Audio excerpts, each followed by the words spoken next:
Hello and welcome to the newsroom. I am Victoria Akonde and these are the headlines we're tracking at the moment. Combined troops of Operation Adinkai have killed 24 Boko Haram and ISWAP terrorists in a renewed offensive into enclaves across various locations within the Northeast Theater of Operations. The coordinated operation took place between 4th and 9th July in Sambisa Forest, Timbuktu Triangle, the Mandara Mountains and other known locations.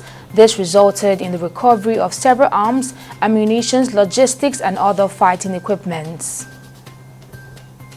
The Minister of Interior, Olubunmi Tunji-Ojo, has met with the United States Ambassador to Nigeria, Richard Mills, over the recently introduced visa procedures by the U.S. government for Nigerians. Tunji-Ojo disclosed this in a statement a day after the U.S. announced a major change to its visa policy for Nigeria, reducing the validity period and entry allowance for most non-immigrant and non-diplomatic visas issued to citizens. According to the minister, the gathering was aimed at strengthening ties between Nigeria and the U.S. through a well-structured visa framework. The National Agency for the Prohibition of Trafficking in Persons, Napis, in Katsina State Command has arrested 3 suspected members of an interstate human trafficking syndicate during a raid on a popular hotel in Katsina, where 3 young female victims aged 21 to 26 and from Benue and Rivers states were also rescued. According to NAPTI's Chief Press Officer Vincent Adekoye, the suspects, including the hotel manager and 2 staff members, are allegedly involved in recruiting and trafficking young women from various parts of Nigeria to the north for sexual exploitation, with preliminary investigations revealing links to brothels and trafficking networks across neighboring countries. On the political scene, the African Democratic Congress ADC has said claims by President Bola Tinubu's spokesman Bayo Ononuga that the opposition is plotting to topple the federal government before the 2027 polls is a ploy by the government to clamp down on opposition leaders.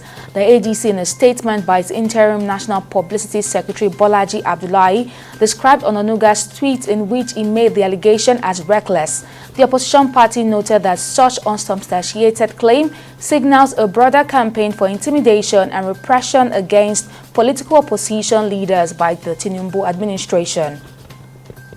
On business, the Central Bank of Nigeria has reported continued growth in the economy, with key sectors expanding for the 6th consecutive month despite mounting input costs. According to the June 2025 Purchasing Managers Index report released by the Apex Bank, businesses across the industry, services and agriculture sectors maintained strong momentum, recording increased activity during the month under review.